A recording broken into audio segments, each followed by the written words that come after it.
Hi, I'm Joy Macknight, Deputy Editor at The Banker, and I'm here at Money 2020 Europe in Copenhagen doing a View From series. In this View From series, we're highlighting women in payments and innovation, and I'm very happy to have Devie Mohan here, who is the CEO of Burnmark, which is an independent research company.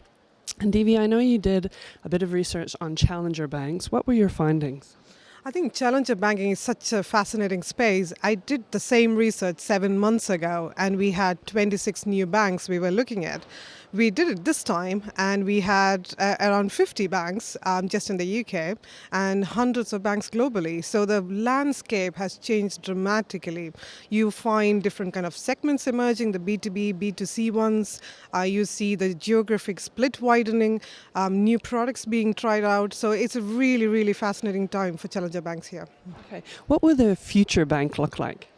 I think every conversation I've had at Money 2020 has been around banking as a platform. And I think that is the future, where banks come together to collaborate and build something truly innovative. I think people are realizing that you can't do this alone, and you can't really build products yourself and be innovative all the time. So I think the banking of future will be invisible because the consumer doesn't have to see or know how this works, but it will be absolutely by collaboration. Okay. And obviously the fintechs will play a big part in that, do you think? Has there been in this move a real shift from competition to collaboration?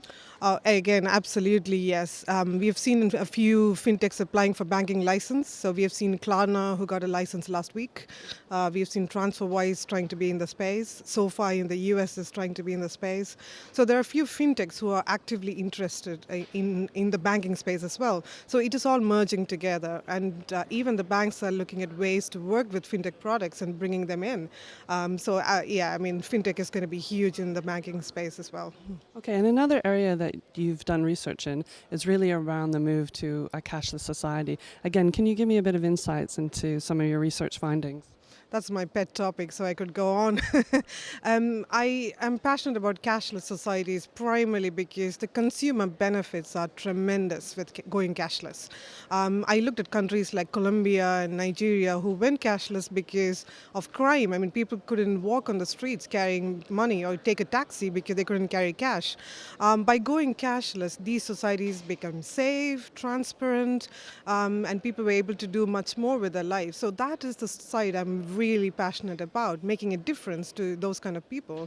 But in the long term, every society can benefit from being cashless. Even in the UK, which is very, very heavily cash dependent today, about 50% transactions are in cash, compared to the Nordics, which is about 2% transactions in cash. So there's a huge difference even in Europe. And every society can benefit from the transparency, the cost coming down for the governments, the cash management operations. So both for the consumer and for the government, there's tons of benefits by going cashless. Okay. Do you think the move to cashless is inevitable? I think it will happen. The way fintechs have revolutionized our world and the kind of topics we're talking about today we are not talking credit cards or contactless payments anymore. We are talking about using our phones as a primary transaction device. So all that is going to lead to a society that is completely cash-free and do everything through their mobile phones, through their devices. It could be wearables. So banking will be invisible. And in doing so, we will be in a cashless society, I think. Excellent. Thank you so much for your insights, Devie. Thank you so much. Pleasure.